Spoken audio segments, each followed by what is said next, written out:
Today it is time to talk about books again. The first book I read in February was Surviving Suicide by Akana. I found this book by accident, but I am not mad about it. I was watching some of her videos and noticed she was mentioning a link in the video description, and out of curiosity I clicked on it. It was the first English book I read in a very long time, and I am proud of myself for doing it. But now, let us talk about the book. I am also a survivor of suicide. That made this book special for me. This book was very personal, sad, heartbreaking and beautiful all at once. This book is full of raw emotion and you will cry many tears. This had a really big impact on me and I will forever be thankful that I found it. It's fascinating how she wrote the book, and you can feel how page after page she is slowly healing. She's never going to be completely okay, because how could she?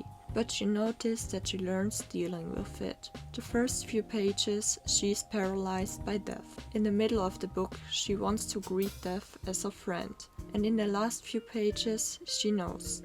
She must accept death and live life. This book made me feel so much. Although I'm trying to describe it, I know I can't.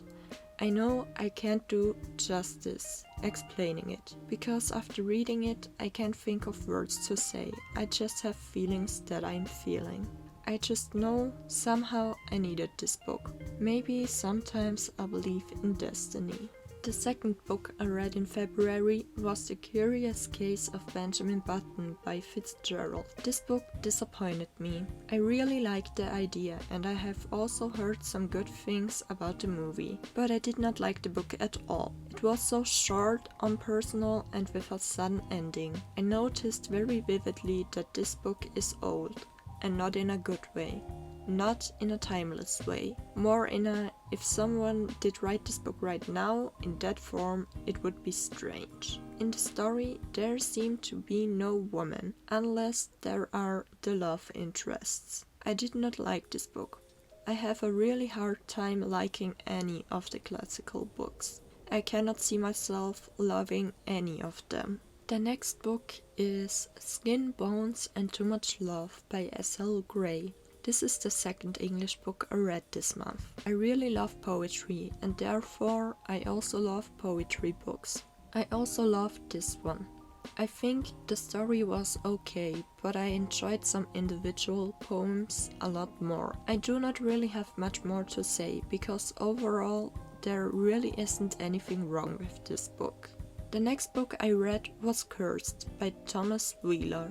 And first up I will say, if you watch the show, there is nothing new for you in this book, and I wish I would have known that. The book isn't bad by any means, but you can decide if you want to read or if you want to watch the show. There is no advantage in doing both.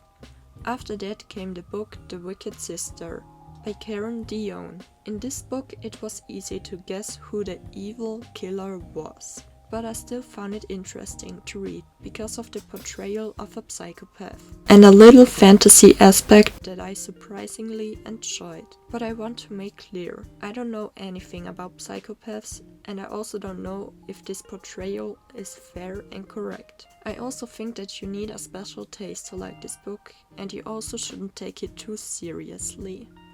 Finally, the last book I read in February was History Is All You Left Me by Silvera. I was never much of a romance reader, because I always found it boring to know from the beginning who is going to end up together. But in this book, there were a few twists and turns. Death also was a big theme, and it made everything more interesting and readable for me. I also liked the queer representation in this book. I don't have anything bad to say about this book.